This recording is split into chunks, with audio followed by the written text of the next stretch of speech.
Hello, welcome and जय हिंद प्यारे साथियों। तो देखिए आज जो है मैंने कल जो कम्युनिटी पोस्ट किया था कि क्या ट्रेनिंग के ऊपर वीडियो लाना है कि ट्रेनिंग में क्या क्या होता है, जाने के बाद एंट्री प्रोसेस क्या होती है, ट्रेनिंग में आपको क्या क्या फिज़िकल करवाया जाता है, इसके ऊपर की जो वीडियो लानी है वो मैंने पूछा था मेरे सब्सक्रिप्शन से कि बच्चों से कि क्या सच में ट्रेनिंग की वीडियो लानी है।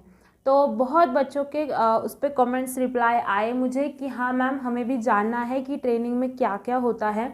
तो इसीलिए बच्चों की डिमांड के ऊपर हम आज का वीडियो लाए हैं कि ट्रेनिंग में क्या क्या होता है। तो शुरुआत करेंगे हम आपके ज्वाइनिंग लेटर से, ठीक है। तो देखिए आपका जो ज्वाइनिंग लेटर है वो एक तो आपकी पोस्ट से आएगा, बाय पोस्ट आपके घर पर आएगा, ठीक है। उसके बाद आपको क्या करवा लेना है, उसकी कॉपीज़ बना लेनी है, 2-3 कॉपीज़ रखनी है उसकी, और जो जो आपको डॉक्यूमेंट्स बोला जाता है लाने के लिए वो सारा प्रिपेयर करके जिस दिन आपको बुलाया जाता है, किसी किसी की ज्वाइनिंग बटालियन में होगी, किसी किसी की ज्वाइनिंग ट्रेनिंग सेंटर में होगी, ठीक है। तो अगर आपकी ज्वाइनिंग डायरेक्ट ट्रेनिंग सेंटर में होती है तो आपको सारे डॉक्यूमेंट्स लेके क्या करना है, वहाँ पर जाना है। वहाँ जाने के बाद गेट पर बस आपको आपका जो ये है लेटर है वो दिखाना है, जो आपका कॉलिंग लेटर है वो आपको दिखाना है, ठीक है, जॉइनिंग लेटर। फिर उसके बाद आपको अंदर एंट्री दे दी जाएगी और आपके पास आपके साथ जो आपके पेरेंट्स वगैरह आएंगे उनको गेट पे खड़ा रखेंगे या फिर वहाँ पे उनकी व्यवस्था करेंगे रुकने की और आपको अंदर लेके जाएंगे। उसके बाद क्या होगा, आपके वहाँ पे आपके घर वालों को रुकना हो तो रुक सकते हैं और आपको अंदर लेके जाएंगे। उसके बाद आपको वहाँ पे जीडी का जो गेट होता है, जनरल ड्यूटी का जो गेट होता है, उसके साइड में एक जीडी ऑफिस होता है जहाँ पर आपको एंट्री करवानी पड़ती है कि हाँ हम ज्वाइन कर चुके हैं। तो वहाँ जाने के बाद आपका डॉक्यूमेंटेशन का प्रोसेस होगा। वो प्रोसेस होने के बाद आपका वहाँ पे इन करवाया जाएगा, जिसको जीडी इन बोलते हैं। तो आपको जीडी इन करवाया जाएगा वहाँ पे, ठीक है। उसके बाद जो है आपका प्रोसेस हो गया तो ऐसे ही आपका 8 दिन 10 दिन जो है वो डॉक्यूमेंटेशन चलेगा। वहाँ जाने के बाद कुछ नहीं, आपका डॉक्यूमेंटेशन चलेगा, बस ट्रेनिंग स्टार्ट जल जाते ही आपकी ट्रेनिंग स्टार्ट नहीं होगी। जाने के बाद बस यही आपके सारे डॉक्यूमेंट्स वो चेक करेंगे। अगर किसी का अकाउंट नहीं है बैंक में तो किसी किसी जगह पे उसका अकाउंट बनवाएंगे, आपका चेकबुक बनवाएंगे। वहाँ आपको आपका बैंक का जो पासबुक है वो लेके जाना है और एक चेकबुक आपको अपना लेके जाना है। चेकबुक एसबीआई का ही होना चाहिए और अकाउंट भी एसबीआई का ही होना चाहिए, ठीक है। तो वो आपको लेके जाना है। वहाँ जाने के बाद आपका डॉक्यूमेंटेशन का प्रोसेस होगा। क्या क्या प्रोसेस होगा वो जब आप फिजिकल और मेडिकल क्वालिफाई हो जाओगे, आपका ज्वाइनिंग लेटर आ जाएगा, उसके बाद मैं उसके ऊपर वीडियो लाऊंगी कि क्या डॉक्यूमेंटेशन का प्रोसेस होता है और क्या क्या करना पड़ता है। तो देखिए ये आपका हो गया। उसके बाद जो है आपको कुछ दिनों तक, मतलब वो डिसाइड करेंगे कि कब इनका ट्रेनिंग स्टार्ट करना है। उससे पहले 15 दिन या फिर आप ज्वाइनिंग कैसे करते हो उसके ऊपर जो है वो किस दिन को आप ज्वाइनिंग करते हो उसके ऊपर कि उतने दिनों बाद 8 दिन 10 दिन या फिर 1 महीना भी लग सकता है। उसके बाद सारे बच्चे जब आ जाएंगे तब आपका ट्रेनिंग स्टार्ट कर देंगे। तब तक आपको क्या करना होता है, वहाँ पे फटीक का मतलब क्या होता है कि वहाँ पे वर्किंग, हमारा श्रमदान जो होता है वो तब तक करना पड़ता है जब तक आपकी ट्रेनिंग शुरू नहीं होती है, ठीक है। तो समझो कि जितनी वैकेंसीज़ है, जितने बच्चे सिलेक्ट हुए उतने सारे आ गए, ठीक है।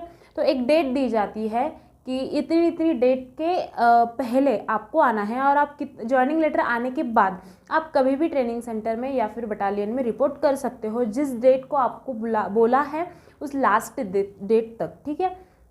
तो बस वो डेट ख़त्म होने के बाद वो पूरा प्रिपरेशन करेंगे, आपकी कंपनीज बनाएंगे, अलग अलग बैच बनाएंगे। अलग बैच बनाने के बाद जो है वो आपके CHM कंपनी हवलदार मेजर जो है वो आपके हेड होते हैं, एक हवलदार मेजर होते हैं जो पूरा आपके बैच को देखते हैं। वैसे आपको एक CHM दे दिया जाएगा, वही आपका सारा देखेगा। आपको अगर कोई मतलब प्रॉब्लम है तो वो आपको CHM को बतानी है। फिर CHM के ऊपर बैच SO होगा, बैच SO के ऊपर होगा बैच ऑफिसर, कंपनी कमांडर। ऐसे अलग अलग रैंक के जो पदाधिकारी होंगे वो आपके साथ डिटेल कर दिए जाएंगे। महिला DS आपके साथ, अगर लड़कियों का बैच है तो महिला DS आपके साथ डिटेल कर दिए जाएंगे, ठीक है। ऐसा तो आपका प्रोसेस हो जाएगा और फिर आपके जितने ग्रुप बटेंगे उसमें आपको अलग अलग कलर के चेस्ट नंबर दिए जाएंगे, ठीक है। और फिर चेस्ट नंबर वगैरह सब आपका हो जाएगा क्लियर। आपको पूरी क्लोथिंग दे दी जाएगी, उसके ऊपर पूरे 40 जो चीज़ें हैं वो आपको सरकारी मिलेंगी क्लोथिंग में। वो भी मैं आपको बताऊंगी कि क्या क्या क्लोथिंग में आपको मिलता है, इसके ऊपर भी हम वीडियो लाएंगे, ठीक है। तो आपको 40 चीज़ें जो है वो दी जाएंगी। उसके बाद जो है आपका ट्रेनिंग का 0 वीक स्टार्ट हो जाएगा। 0 वीक का मतलब क्या होता है कि आपका ट्रेनिंग का फर्स्ट वो जो 0 वीक होता है उसमें बस इंट्रोडक्शन होता है। जो पूरा कैंप है उसका आपको कैंप का पूरा इंट्रोडक्शन दिया जाएगा। कैंप में आपको घुमाया जाएगा, कैंप में किस जगह पे कौन सी विंग है, किस जगह पे कौन से क्लासेस आपके होंगे, वो पूरा आपको घुमाया जाएगा। उसके बाद ट्रेनिंग में आपका क्या क्या होने वाला है वो करवाया जाएगा। आपके नाम से हथियार इशू करवाया जाएगा ट्रेनिंग में, ठीक है। फिर आपको क्या होगा, हथियार में आपको एक सर्विस राइफ़ल और एक डीपी राइफ़ल, ऐसी 2 राइफ़ल जो है वो आपको इशू करवाई जाएंगी। फिर वो करवाने के बाद, और वो जो राइफ़ल होती है, जो डीपी राइफ़ल होती है, वो आपको पूरा दिन साथ में रखनी पड़ेगी, ठीक है। ट्रेनिंग में जिस भी क्लास में आपको जाना है आपको वेपन लेके ही जाना है, ठीक है। दूर दूर तक आपके क्लासेस हो गए, आपको वेपन लेके ऊंचा बाया शस्त्र ऐसे वेपन पकड़ के दौड़ते हुए ही जाना है। फौज का एक रूल होता है कि यहाँ चलना मना है, दौड़ना यहाँ एक फैशन है। दौड़ना फैशन माना जाता है, तो इसलिए आपकी दौड़ की जो है वो टेस्ट ली जाती है सिलेक्शन से पहले। तो आप ट्रेनिंग में जहाँ भी जाओगे साल भर आपको दौड़ते ही रहना है, ठीक है। मज़ा भी आता है, दिक्कतें भी आती है, पर जहाँ दिक्कत ना हो वो नौकरी कैसी है ना, वो फ़ौज कैसी जहाँ दिक्कत ना हो। तो बहुत मज़ा आता है ट्रेनिंग में। बस आपको जहाँ जाओ वहाँ बस ग्रुप में दौड़ते रहना है, इन थ्रीज़ में होना है और ग्रुप में दौड़ना है। अगर आप कहीं पे चलते हुए दिख गए किसी उस्ताद को, तो बस वो आपको नीचे बिठा देगा और बोलेगा चल डड्डू चाल में चलो। फिर चलते चलते दूर तक जाएंगे, पनिशमेंट करेंगे। इसलिए आपको वेपन लेके जहाँ भी जाना है वहाँ पर दौड़ के जाना है, ठीक है। ये तो पहला होता है। दूसरा, ये 0 वीक पे आपको पूरा इंट्रोडक्शन दे दिया जाएगा, और उसके बाद जो है आपका पूरा प्रोसेस होने के बाद आपका फर्स्ट वीक स्टार्ट होगा। 0 वीक से ही 0 वीक में आपका क्या होगा, पहले दिन जो आपके ऑफिसर वगैरह है सब लोग आएंगे, आपकी मीटिंग होंगी, आप सबको वर्दी पहना के बिठाया जाएगा वहाँ पे आगे, और सबका जो है इंट्रोडक्शन दिया जाएगा। उसके बैच का, पूरे एक एक इंडिविजुअल का नहीं पर बैच का जो है वो इंट्रोडक्शन दिया जाएगा। कौन से उस्ताद या कौन से ऑफिसर, कौन से सीएचएम आपके साथ डिटेल है वो आपको सब कुछ बता दिया जाएगा। और फिर उसके बाद आपको पूरा इंट्रोडक्शन दे दिया जाएगा पूरे 0 वीक में, ठीक है। फर्स्ट वीक जब स्टार्ट होगा तो फर्स्ट वीक से आपका सिलेबस शुरू हो जाएगा, और अगला आपका फर्स्ट वीक से काउंट हो जाएगा 44 वीक का ट्रेनिंग, ठीक है। उसके बाद मैं आपको शेड्यूल बता दूं कि शेड्यूल में क्या होता है। आपको सुबह जल्दी उठना होता है, ठीक है। वो तो मौसम के हिसाब से, अगर समर है तो समर में आपको बहुत जल्दी उठना पड़ेगा, 3:30 बजे, 3:45 बजे, क्योंकि आपका जो मार्का है, मार्का का मतलब होता है कि सब लोगों के लिए, पीटी के लिए सब लोगों को एक जगह पे इकट्ठा होना होता है। हर बैच को, हर मतलब उस एरिया में, उस कैंप में जितने भी लोग हैं सबको पीटी के लिए खड़ा होना होता है, उसे मार्का बोलते हैं, ठीक है। तो आपका मार्का 5 बजे, 4:45 बजे लग जाता है समर में, क्योंकि दिन जल्दी निकलता है, तो आपको जल्दी उठना पड़ेगा। और मार्का लगने से पहले आपको वर्किंग करनी पड़ती है। वर्किंग मतलब क्या, कि आपके एरिया की साफ़ सफाई करनी पड़ती है, और कोई एरिया आपको डिटेल कर दिया जाएगा कि इस एरिया की आपको पीटी में जाने से पहले साफ़ सफाई करनी है। उसके लिए आपको क्या करेंगे, रोज़ रात को एक आपकी बैच में एक लीडर लगाएंगे, एक लड़की को या लड़के को लीडर लगाएंगे, एक को बाबू लगाएंगे। फिर सेक्शन कमांडर होंगे, प्लाटून कमांडर होंगे। सेक्शन क्या होती है, प्लाटून क्या होती है, कंपनी क्या होती है, ये सब आपको एक वीडियो में मैं ज़रूर बताऊंगी। आज का वीडियो बहुत लंबा हो जाएगा अगर पूरा बताऊंगी तो ऐसे लीडर और बाबू लगाएंगे।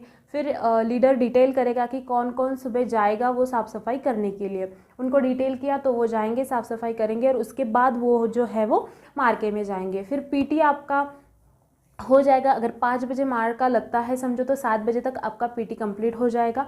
और पीटी के बाद जो है आपको 45 मिनट्स का ब्रेक दे दिया जाएगा।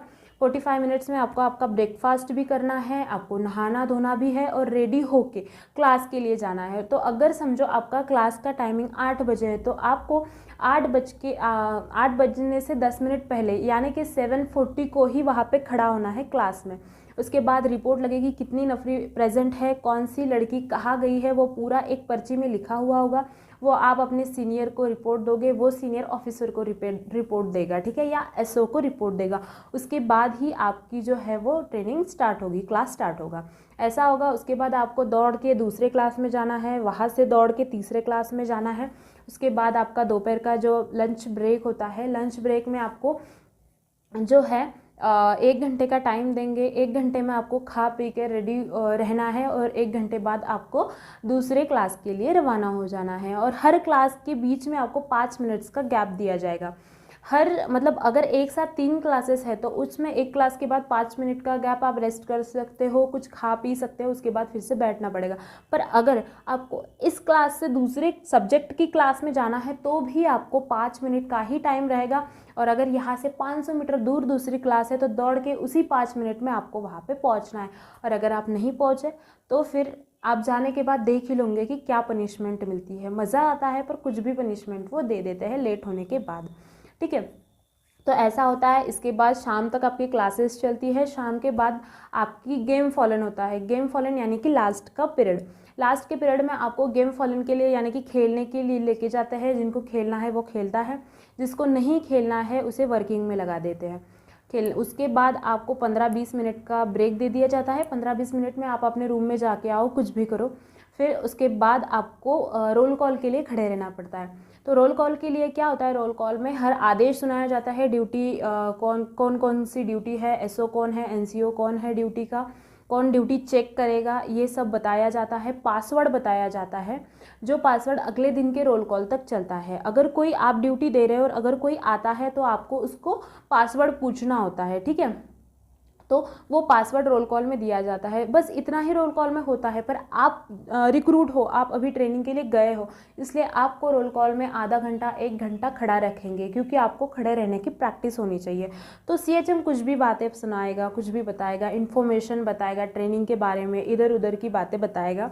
तो वो आपको उसके लिए वहाँ पे खड़े रहना है। तो 7:30 बज जाएंगे वहाँ से आपको वापस आने में। उसके बाद वापस आने के बाद आपका डिनर होगा।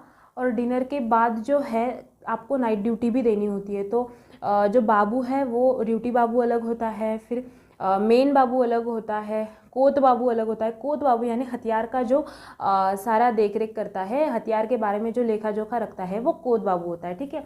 तो ये जो बाबू लीडर होते हैं इनकी रात को ड्यूटी नहीं लगती है। अदर जो बाकी हम सब रहेंगे, मतलब बाकी जो रहेंगे उनकी रात को ड्यूटी लगती है। तो उसमें से वो चेस्ट नंबर वाइज ड्यूटी लगती है। मतलब सोचो कि एक रात में अगर 10 लड़कियों की ड्यूटी लगने वाली है तो 1 से 10 चेस्ट नंबर तक आज लग गई, तो कल 10 से 20 चेस्ट नंबर तक ड्यूटी लगेगी। ऐसी आपको रात को शिफ्ट वाइज ड्यूटी रहती है। 2-2 घंटों की रात को आपको ड्यूटी देनी पड़ती है। इतना सब कुछ दिन भर करने के बाद आपको 2-2 घंटे रात को ड्यूटी भी देनी पड़ेगी। तो इतना होता है। और अलग अदर जो चीज़ें होती है वो मैं अगले वीडियो में लेके आऊँगी, क्योंकि आज का वीडियो बहुत ज़्यादा लंबा हो गया है। और मैं बातें बताऊँगी तो और ज़्यादा लंबा वो वीडियो हो जाएगा, ठीक है। तो आज तक इतना था। और कोई डाउट हो आपको तो कमेंट में बताइए। और अगला मैं रिमेनिंग वीडियो जो है वो कल लेके आऊँगी, ठीक है। Thank you so much. Like, comment, share और सब्सक्राइब कीजिए। और ट्रेनिंग से रिलेटेड जो भी डाउट है वो मुझे पूछते रहिए। Thank you so much and जय हिंद। Have a nice day.